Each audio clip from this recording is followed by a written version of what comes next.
La crisis del sistema de justicia se ha agudizado con las denuncias cruzadas entre la ministra presidenta de la Suprema Corte de Justicia de la Nación, Norma Piña, y el exministro presidente Arturo Saldívar.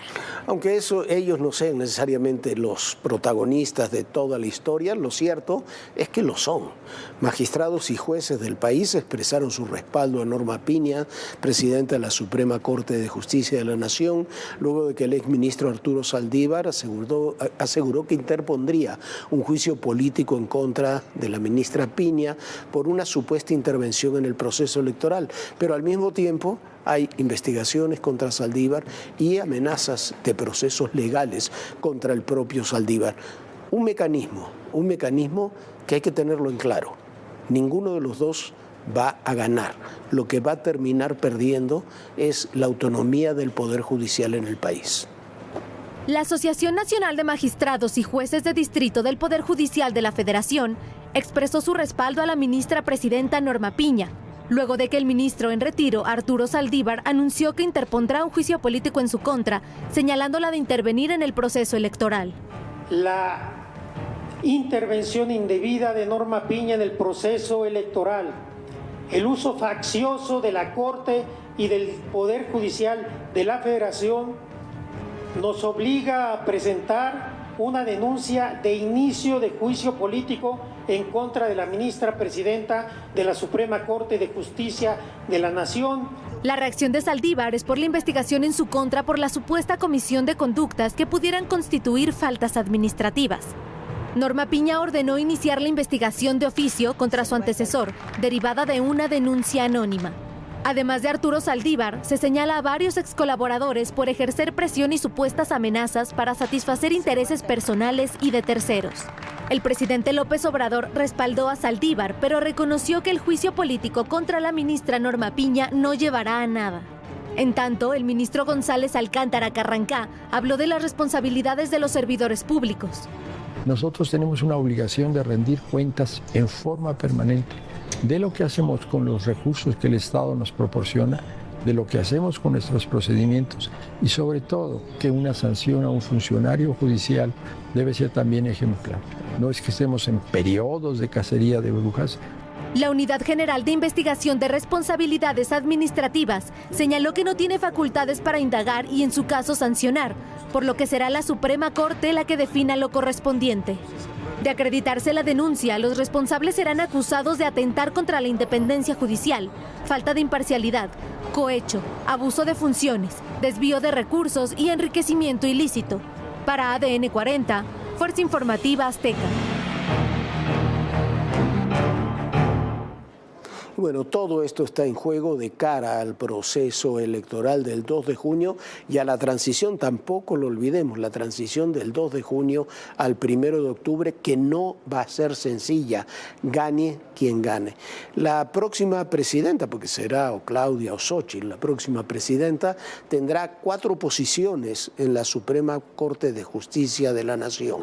Entre diciembre de 2024 y diciembre del 2027 terminarán su gestión Luis María Aguilar Morales, Jorge Mario Pardo Rebolledo, Alfredo Gutiérrez Ortiz Mena y Alberto Pérez Dayán, los 4 ministros que fueron propuestos precisamente en el sexenio del presidente Calderón. Aguilar termina en diciembre de este año, Pardo Rebolledo en febrero del 26, Gutiérrez Ortiz Mena y Alberto Pérez Dayán terminarán en diciembre del 27. Esa es la realidad. Va a haber cambios importantísimos en la Suprema Corte de Justicia, no solamente con lo que ocurra ahora en este proceso, sino con lo que ocurrirá después de las elecciones del 2 de junio y después del 1 de octubre, cuando cambien las autoridades en el país.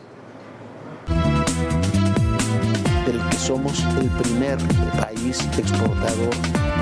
Renunció, ¿por qué? Porque no estaba de acuerdo. La magnitud que ha tenido el narcotráfico mexicano. Las confrontaciones, las reacciones.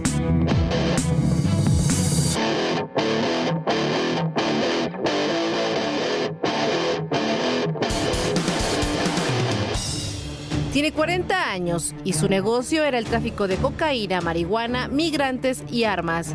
Es Tomás N., alias El Iker, un operador del grupo delictivo La Línea que trabajaba para el llamado Nuevo Cártel de Juárez. El Iker se escondía en Tlajomulco, Jalisco, para evitar ser detenido y para ello utilizaba un círculo cercano que le notificaba de operativos o posibles movimientos de los elementos de seguridad. Pero su suerte cambió este 19 de abril, al ser capturado en un operativo por elementos del Ejército, Guardia Nacional y de la Fiscalía General de la República. Tomás N. ya fue trasladado a las instalaciones de la FEMDO en la Ciudad de México. De acuerdo con los reportes, La Línea se fortaleció principalmente en Ciudad Juárez después de la masacre de Villas de Salvarcar ocurrido en enero del 2010, cuando el grupo criminal mató a 15 jóvenes a quienes confundió con el grupo rival. El gobierno federal estima que La Línea pasó de unos cientos de sicarios reclutados a inicios del siglo a una base social de 15,000 integrantes. Domina la ciudad fronteriza, mientras que el nuevo cártel de Ciudad Juárez expandió su negocio a Tijuana. Según reportes oficiales, el cártel quedó en manos de los descendientes de Amado Carrillo Fuentes. Controlan al menos 2 prisiones, operan el tráfico de migrantes hacia El Paso, Texas, y tienen el control de pozos de aguas de zonas protegidas para revenderla a mineras. Desde el 2021, formó alianza con el cártel Jalisco Nueva Generación para hacer frente al cártel de Sinaloa. La justicia y la política se cruzan en muchas ocasiones y el resultado no siempre es el mejor. De eso van a hablar el día de hoy en La Hoguera del Poder, Jorge Fernández y el maestro Raúl Quintanilla.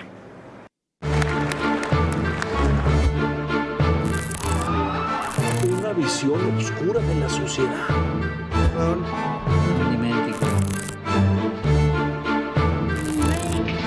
Es que la justicia no funciona.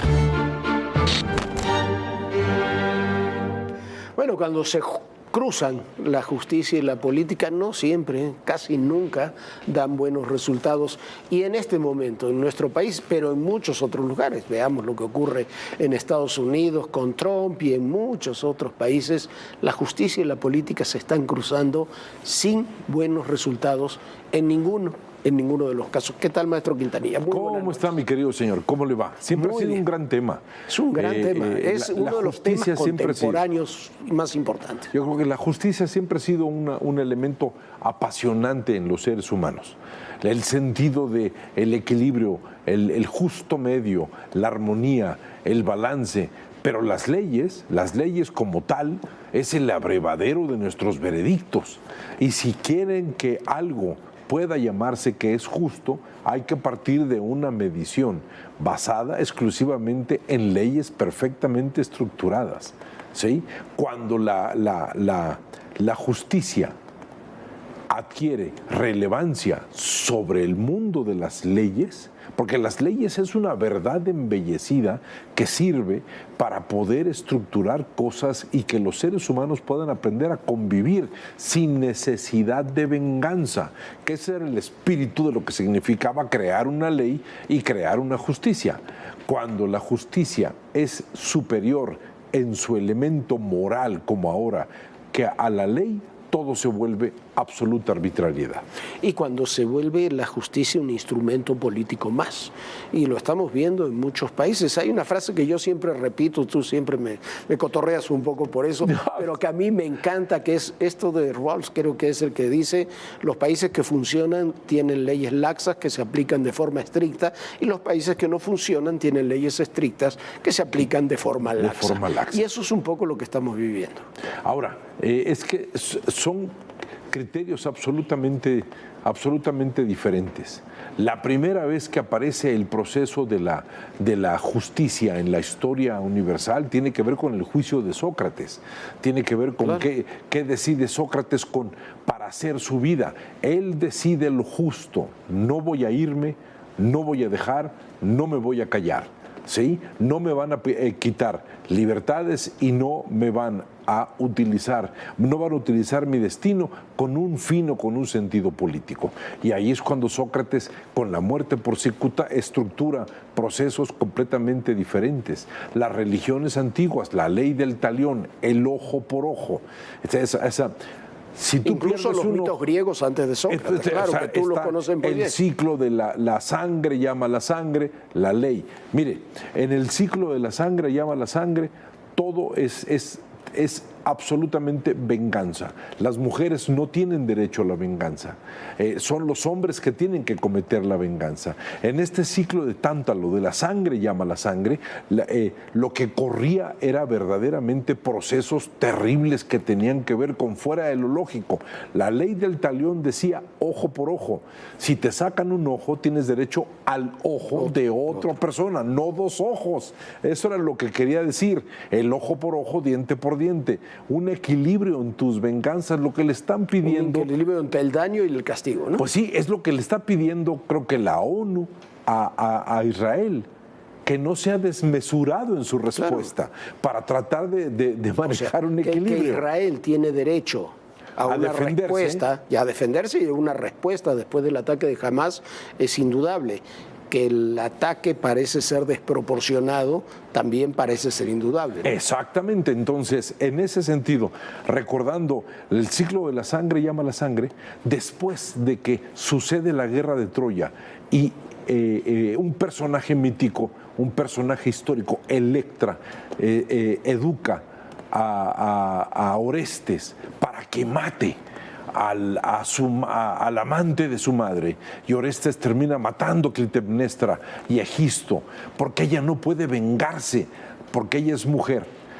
Orestes es utilizado por Electra. Orestes arma una carnicería, pero era un hombre joven, era un hombre que no quería, él quería vivir en una isla con Pílades, que era la persona con la cual él había crecido. Es totalmente injusta la situación en la cual Orestes se ve sometido, porque la hermana lo obliga a la venganza. Orestes sale, huye, tiene que salir huyendo, despavorido con todo lo que provocaron con ese crimen.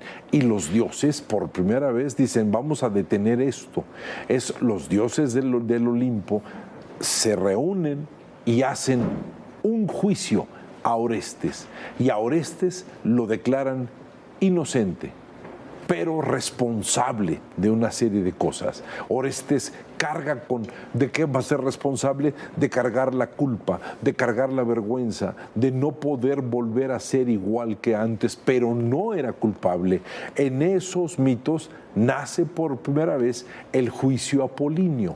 Antes eran los juicios dionisiacos. ¿Por qué le digo esto? Porque creo que estamos regresando a los juicios dionisiacos, maestro. Estamos dejando de tener balance y estamos empezando a ver barbaridades que están rompiendo no solamente los códigos con los cuales nosotros hicimos toda nuestra estructura de orden social, sino que están queriendo imponer ideas nuevas a base de una, como hablamos alguna vez usted y yo, de desnaturalización del lenguaje. Pero cuando la justicia se pone por encima de la ley, que es, repito, el abrevadero de los veredictos, ¿sí? El ser humano solamente está llamando a que el egoísmo prive. O sea, ¿a quién apela la justicia? Que no puede llevar a cabo su egoísmo. Cuando la gente dice es injusto, es que no le salió como él quería. No, claro, y cuando terminas utilizando la justicia con fines netamente políticos, alejados de la justicia, lo que se termina desnaturalizando, aunque las intenciones sean buenas, ¿no? Eso no lo vamos a discutir ahora, pero eso no está en se termina desnaturalizando la justicia. Indudablemente. Esa, la que pierde es la justicia.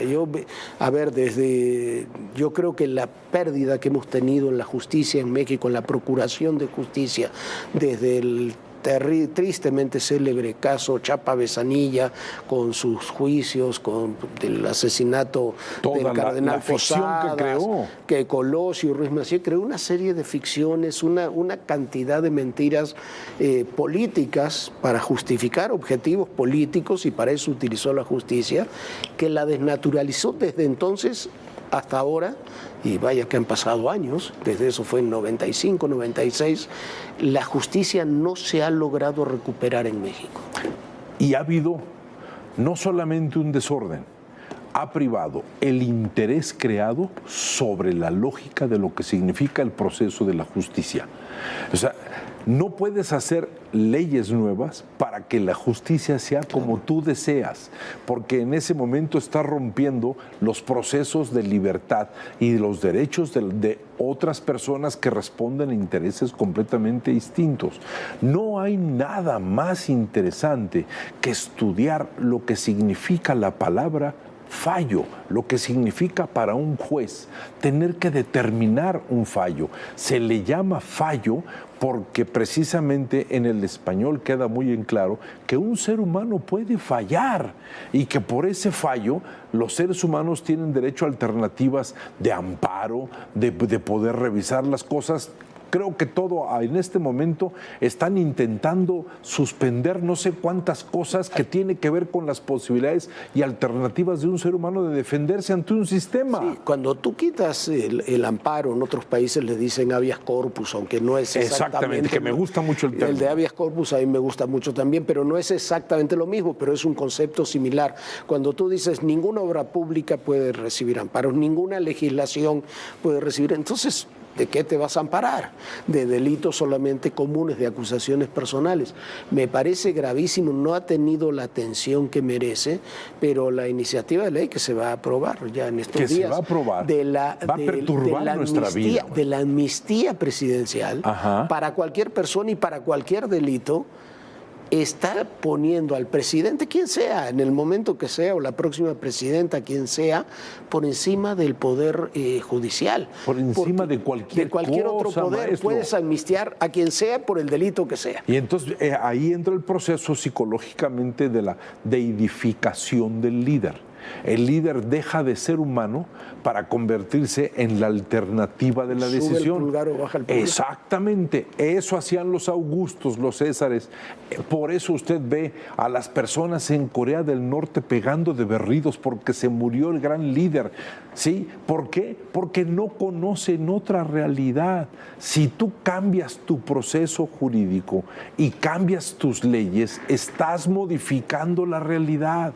Y al modificar la realidad, no estás construyendo una realidad, no eres un constructor de realidades, eres un destructor de existencias humanas que tienen derecho a las mismas cosas que otros seres humanos. Entonces, cuando la ley deja no solamente de cumplirse, sino cuando se hace interpretaciones para poder llamarle justicia a satisfacer intereses que no son los que tienen otros seres humanos, empiezan los códigos que son verdaderamente terribles. Un país donde el código es más importante que la ley es una salvajada, maestro, porque el código tiene como, es la función del metalenguaje, la función metalingüística del lenguaje.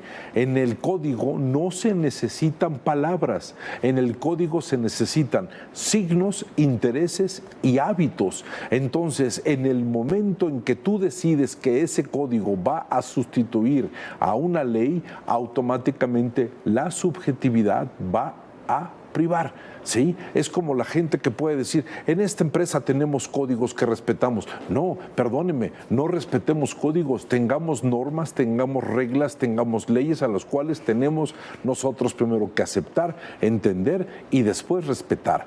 Y si de esa triada sale la posibilidad de la justicia, y la justicia está hecha para que tú no tengas necesidad de reclamar la venganza, que ha sido el gran fenómeno con el cual los seres humanos viven desde la antigüedad. El que comete la venganza arremete contra su propio pasado. O sea, no avanzamos en el hecho de que los pueblos que viven en ese tipo de ideas no están avanzando. Hay sociedades que cuando llegan al poder pareciera que en vez de querer gobernar, quieren ejecutar venganzas por tanto tiempo que no tuvieron acceso simplemente al poder. Y el poder no te respeta la ley. El poder utiliza la justicia como una forma de devaneo y como una forma de utilización de una posibilidad aparente de estabilidad, maestro. Y de perpetuarse. Pues sí, maestro. Maestro, muchísimas gracias. No, hombre, muy amable, noches. Muchas gracias.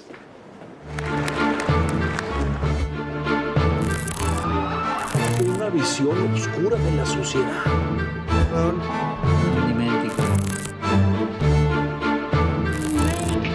Es que la justicia no funciona. Y en la Convención Nacional Bancaria estuvieron el día de hoy las candidatas y el candidato a la presidencia de la República. También estuvo ahí el presidente López Obrador, quien, es su última convención bancaria como presidente y aprovechó para despedirse de los banqueros. Los 3 aspirantes presidenciales se dieron cita en la 87 Convención Bancaria.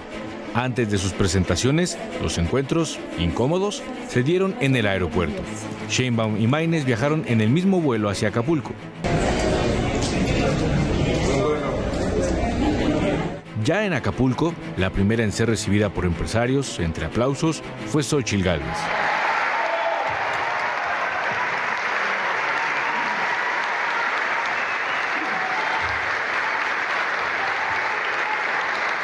Y es que el aplausómetro estuvo muy activo para Xóchitl. Hubo al menos 20 interrupciones con aplausos. Rechazo y condeno el vulgar asedio del presidente y su candidata contra la Corte y contra el Poder Judicial.